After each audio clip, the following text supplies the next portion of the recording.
Alright guys, in today's video, as you can see, big box, that's the ported intake manifold.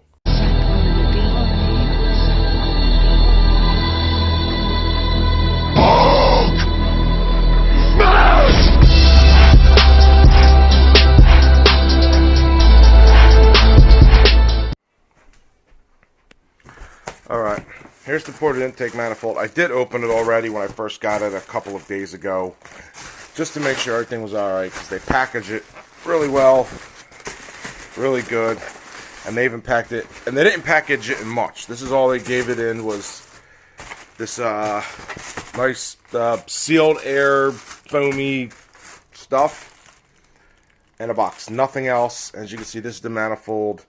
I'm going to take it out of the trash bag and show you guys in a second. Well, here it is.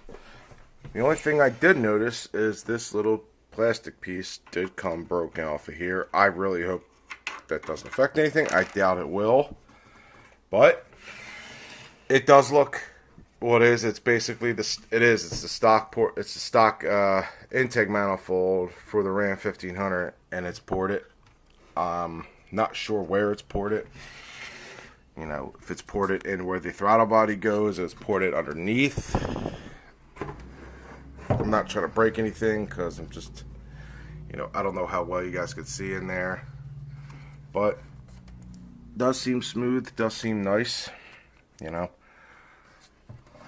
Everything seems pretty good. This little plastic piece, the only thing that came broken, which really, with UPS and, whoever just ships it and delivers it, you never know what could happen. When they told me to ship it back, I have to ship it back in this exact box with the exact foam over there and wrap it in 2 trash bags, because that's what they did in this, just to be safe.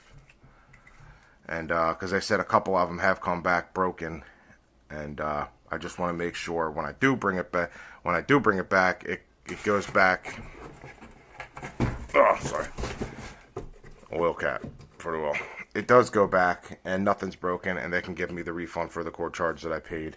The core charge I think was $300 and the porting was $400. So I paid $700 total for this, and I send back the stock one and they'll give me a refund for $300 if it's not broken and it's good to use and stuff, which I'm pretty sure it is. But yeah, here is the 5.7 Ram ported intake manifold. I also have some other goodies coming in. Yes, I got a wideband finally. I know I've been told to get one for a while from Jay. I'm just going to unbox it. I haven't even opened this up yet. This just came the other day. The manifold came earlier in the week, but I wanted to make sure you guys doing this all with one hand. Here it is. Airflow ratio gauge. So you can fine-tune it a little bit more, give more power in a safer manner. Trying to hold this with one hand. Give me 1 second.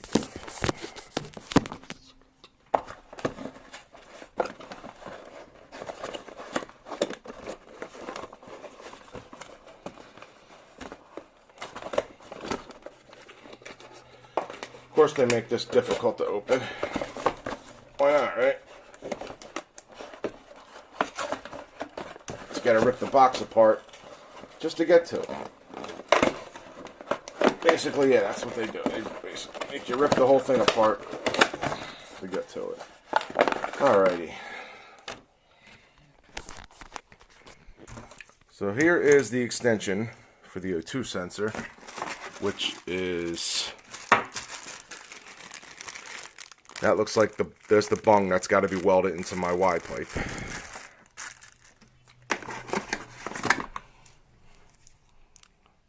It's longer wiring. And here is the O2 sensor. The O2 sensor goes into your Y pipe and runs all the way into the gauge. You got to be grounded. And I'm not sure where else it has to be wired to. I know it has to be grounded and powered somewhere. That's why my buddy's doing that. My same guy that did all the other work on my truck. Instructions, all the good necessary stuff. Sorry, this is not the best video for quality wise because I'm doing this one hand while holding my phone to record it. And there's the gauge. Also, I got, hold on one second, a mount for it. I'm going to show you right where that goes in 2 minutes. Alright, now we're in the truck, and I got this. And I'm going to just show you how it's going to sit. Once, it's not going to be this loose. It's going to sit a hell of a lot cleaner than that. It's going to look something like that. And the gauge is going to be something like that. So all said and done, it's going to look pretty good. I was hoping to get it done this weekend. But that can't happen. Some things came up. Now, I went with the single mount also because I don't have another mount.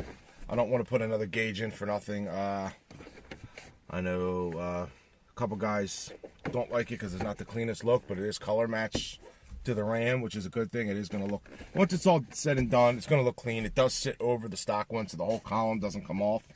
It just sits over the stock one. It looks like there's some tape here. And there is a screw hole that goes under, let's see if you can see this, right